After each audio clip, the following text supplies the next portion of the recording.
జిల్లా ఆత్మకూరు అటవీ డివిజన్ సమీపంలోని నల్లమల అడవుల శివారులో నివాసముండే చెంచులు అటవీ అధికారుల నిర్ణయంపై ఆందోళనకు దిగారు. భైరూటి, నాగలూటితో పాటు అనేక ప్రాంతాల చెంచు గిరిజనులు అడవి తల్లుని నమ్ముకుని అనాదిగా జీవనం సాగిస్తూ వస్తున్నారు. మహాశివరాత్రి, ఉగాది పర్వదినాల్లో శ్రీశైలానికి వచ్చే కాలినడక భక్తులకు ఈ చెంచులు, ఊతకర్రలు, నీళ్లు, అల్పాహారం అమ్ముకుని ఆ వచ్చే డబ్బులతో కాస్తో కూస్తో బతుకును వెళ్లదీసుకుంటున్నారు. అనాదిగా ఈ వ్యాపారం చెంచులు కొనసాగిస్తున్నారు. అయితే ఇంతకాలం ఈ వ్యాపారాల గురించి ఏనాడూ పట్టించుకోని అధికారులు ఇప్పుడు మాత్రం కట్టడికి ముమ్మర ప్రయత్నాలు మొదలుపెట్టారు. అడవిలో ఎలాంటి అల్పాహారం అమ్మవద్దని, వెదురు చెట్లు నరికి ఊతకర్రలు చేసి అమ్మేందుకు వీలు లేదని ఆంక్షలు పెట్టారు. దీంతో అడవి బిడ్డలు దిక్కుతోచని పరిస్థితిలో పడిపోయారు. సంవత్సరానికి 2 సార్లు ఉగాది పండుగ, శివరాత్రి పండుగకు టంకాయలు అమ్ముకుంటాము, కెట్టలు అమ్ముకుంటాము. కెట్టలు, ఓటర్లు, గీటర్లు వేసుకుని అమ్ముకుంటారు.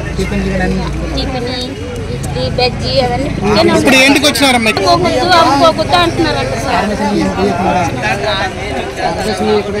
అన్ని ఎందుకు నీకున్నారు మాకు అమ్ముకోనికి.